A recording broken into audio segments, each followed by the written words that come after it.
The San Jose Sharks are exactly like a jewelry store. They've got a ton of high-end valuable merchandise that they need a security guard to protect. So the Sharks went out and they hired the best security guard in the business. So today we're going to tell you what Ryan Reeves brings to the San Jose Sharks. Hey everybody, welcome in to Clearing the Benches, your one-stop shop for hockey content. If you go ahead and hit your subscription button right now, you'll be sure to be in on all of our future videos. When you go back and you look through NHL history, and maybe in the last 40, 45 years, you will see that teams that had big-time success also had guys on their team that were willing to make sure that the high-end valuable players did not get mishandled. When you look at the Islanders in the 80s, they won 4 straight Stanley Cups, and they had bruisers like Clark Gillies and Bobby Nystrom to make sure that the other team's tough guys did not get too close to guys like Mike Bossy and Brian Trottier. The Bruins had Zdeno Chara to make sure that nobody went awry against the Bruins' smaller players. The Blackhawks had Dustin Byfuglien out there protecting guys like Kane and Taves. The Sharks, they had a big-bodied guy for years as their captain in Jumbo Joe, and he made sure no one got too close to the smaller, more highly skilled players on that team like Logan Couture. And now when I see that Mike Grier has bought in Ryan Reeves, I really think that this is going to be a ripple effect. Even if Reeves is just with the Sharks for a year, maybe 2 years, I think his presence there is going to have a ripple effect on the players we're about to talk about for years to come. Look, Reeves knows his job. I'm sure the conversation that he had with Mike Grier when he first got acquired was very quick. You got any questions? And I'm sure Reeves said, nope, I know exactly what to do. And I'm sure Grier said, have a good summer. We'll see you at training camp. I think the reason that they bought in Reeves this year is going to be twofold. One, obviously, it's going to be to protect guys like, Celebrini, Smith, if Misa's there, Quentin Musty, William Eklund. But it's also going to be to show the bigger bodied players, how to be professionals on and off the ice, maybe when and when not to drop the gloves, how to train, what to eat, how to rest. All of those things are going to be very valuable lessons that a guy like Ryan Reeves can teach all of these younger players on the Sharks. And again, when you've got a guy out there that is one of the top 1, 2, 3 tough guys in the league, who's going to go up against Ryan Reeves and really do damage to him? Matthew Olivier, Tom Wilson, maybe Matthew Rempe. Other than that, put it down in the comments section if I'm forgetting somebody, but I don't think there's too many other guys in the league that are going to go out and intimidate anybody on the Sharks without Reeves answering the bell and drawing them out and saying, hey, not on my watch. That's not going to happen.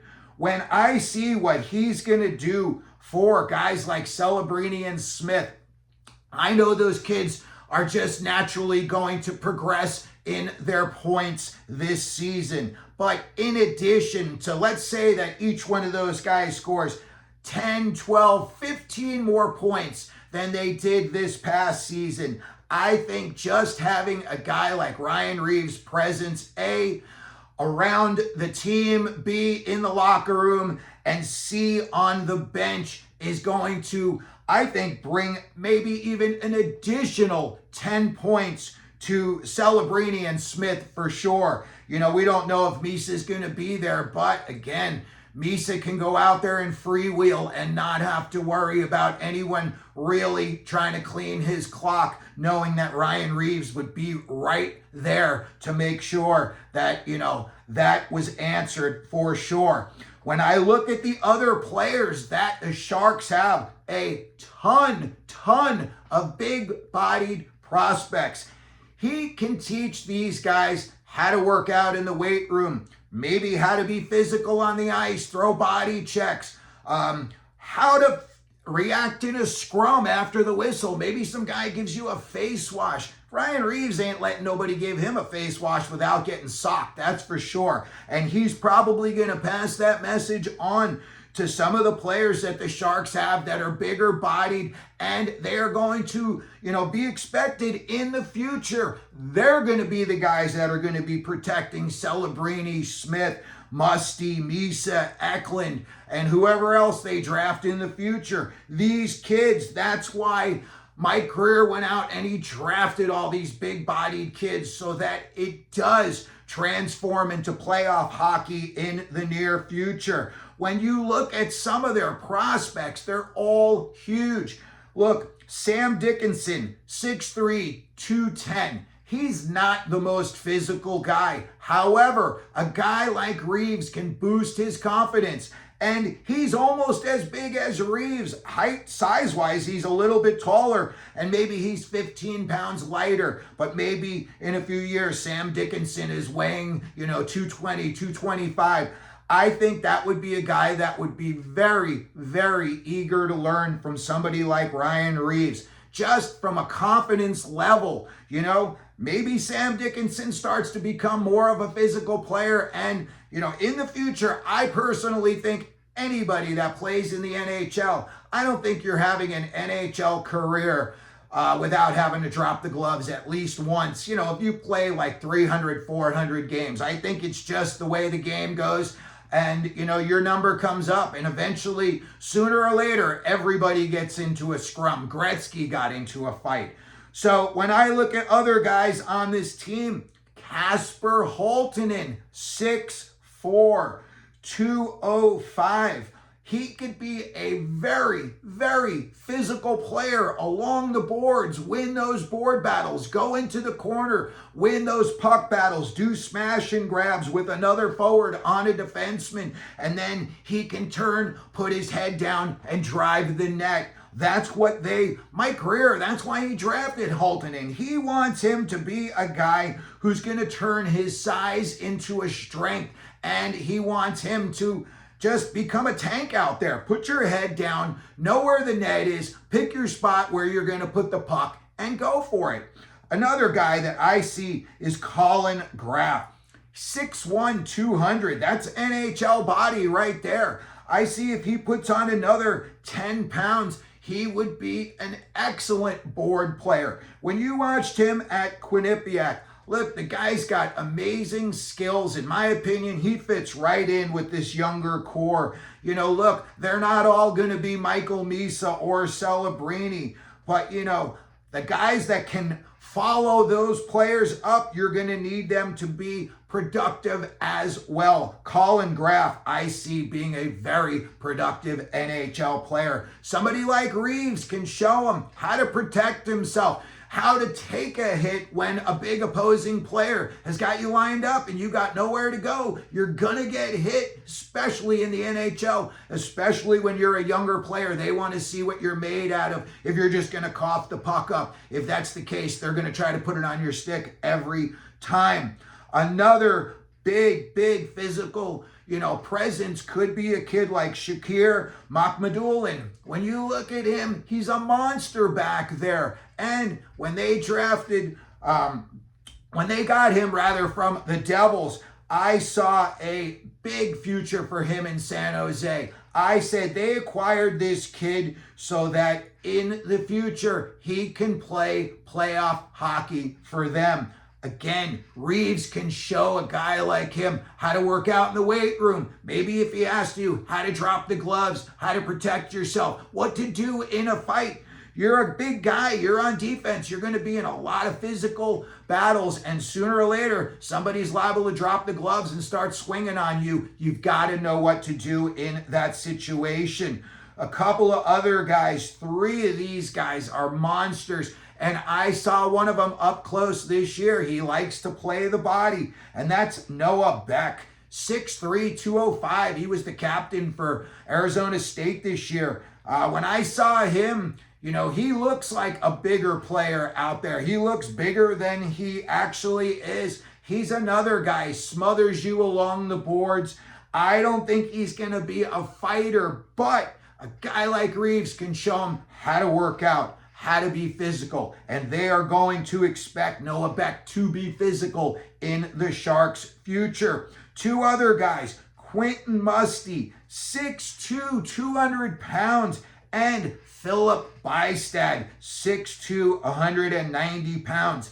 Again, these kids don't have to drop the gloves to be successful in the NHL, but they are going to have to be physical. They're going to have to impose their will. You've got to use that size and strength to your strong points. And to me, most of these guys, it's going to be winning that board battle if you're a forward, getting the puck and driving the net, getting volume shots on net from high percentage areas. You know, when you look at what the Sharks have got right now, as far as guys willing to drop the gloves, you got Barclay Gaudreau and Mario Ferraro. You know, I don't really see anybody else, and nor would I expect any of these guys, you know, that we talked about to go on and, you know, be big bruiser fighters, 10 fight a year guys. I think these guys are all going to be in maybe 1-2 fights in a season. Maybe some of them are going to be in 5 fights their whole career. But you don't want them getting destroyed if they do have to drop the gloves. And for sure, you want them to know how to react in every situation. Reaves, he's a guy that goes to the front of the net. His job is going to be, you know, A, to protect everybody. But when they want hockey stuff out of him, it is going to be hit, cause chaos in front of the net. Make sure that, like, when there's a scrum, hey, stay away from my guy. Otherwise, I'll be coming for you next shift. That's all he's going to say. I don't think he's going to have to fight nearly as much as he did in his past. If he gets in 5 fights this year, I would be surprised. Maybe he gets in one early on just to send a message to the league. Hey, I'm not here on an early retirement plan. I'm here to play hockey. So again, when you see what he could do, and he's going to create space for these smaller players when he's on the ice, just his presence.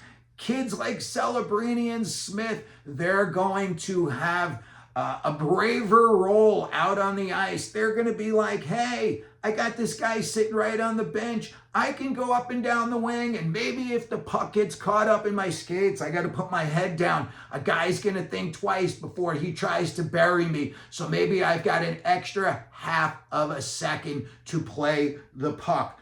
Ryan Reeves is going to make all of these young players better, and everybody loves Ryan Reeves. He's great in the community. A buddy of mine knew him out in Vegas, and he was always at charity softball stuff. And the guy's always got a smile on his face. And because, you know, he's 38 years old, he's twice as old as most of these guys. Some of these kids are going to look at him like a father figure. And because of his size, his reputation, and his past, no one on this team is going to, like, you know, stand up and say, I'm going to miss curfew no matter what you tell me. They're not doing that. They're going to fall in line with Reaves. And like I said, Reaves is going to be their big brother, and he's going to give these kids a lot of confidence. So that's going to do it for the video today. I personally think Ryan Reeves is going to have a valuable effect on the San Jose Sharks. It may not so much be from him personally on the ice, but everything he's going to be able to teach these younger players will make them much more valuable in their personal futures. So that's going to do it for the video. If you could, please like the video. Don't forget to subscribe. And what do we do here at Clearing the Benches? Let them know you're out there.